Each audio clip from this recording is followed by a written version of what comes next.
জেলখানার মধ্যে ৭০ বছর বয়সে কোরআনের হাফেজ হয়েছে, কোরআন পড়তে পড়তে।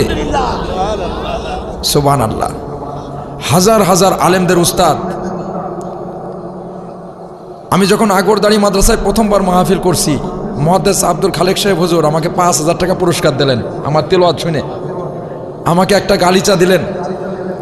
তা আমি কিন্তু ওনাকে চিনি না, ওনার দিয়া দেখে আগরদাড়ির প্লাস এই সাতক্ষীরার যত মানুষ ছিল, আর আগরদাড়ি মাদ্রাসা যে এত জনপ্রিয় আমি জানতাম না। বিশ্বাস করেন, ১০ টাকা থেকে শুরু করে ৫০ টাকা থেকে শুরু করে ১,০০০ টাকা, ৫০০ টাকা, ৫,০০০ টাকা পর্যন্ত তারা আমাকে পুরস্কার দিয়েছে। আপনাদের সাতক্ষীরার মানুষ অত্যন্ত কোরআন প্রেমী মানুষ। বিশেষ করে সেই দিন, বিশেষ করে এমপি আলহাজ হাফেজ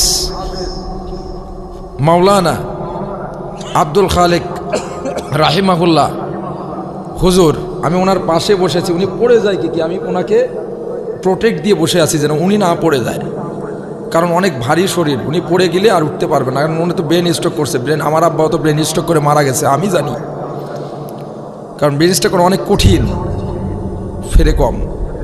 তা বিশ্বাস করেন, উনি বারবার আমার এই হাতটা নিয়ে, উনি নিজে নিজে, উনি কিন্তু বেহুশ, তার ভিতর দিয়ে আমার হাতটা এরকম নিয়ে এরকম করতেছে, নিয়ে ওনার মাথায় বারবার এরকম করতেছে,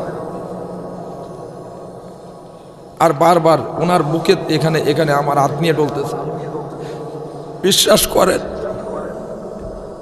আমি সারা রাত ওনার পা টিপিছি, ওনাকে ওযু করাই দিছি, কিন্তু একটা জিনিস আমার খুব মনে হলো,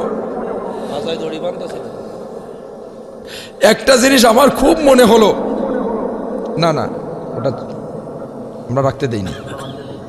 আমি ডাইরেক্ট বলছি যে একজন আলেম, উনি তো পালাই যেতে পারবে না, খালি খালি এটা শোনেন, অতিরিক্ত কোনো কিছু করা যাবে না।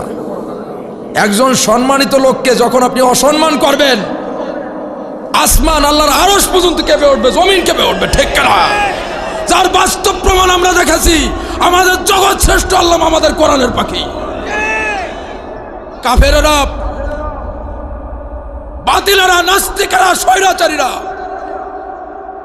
১৩টা বছর ওনাকে কোরআনের হক প্রচার থেকে ওনাকে বঞ্চিত করে রেখেছিল। ঠিক ভেবেছিল যে ওনাকে কারারুদ্ধ করে রেখে মনে হয় কোরআনের আলোকে চিরতরে মিটায়া দিবে, কিন্তু আল্লাহ পাক রব্বুল আলামিন বললেন, কখনোই কোরআনের আলোকে নিভানো চায় না।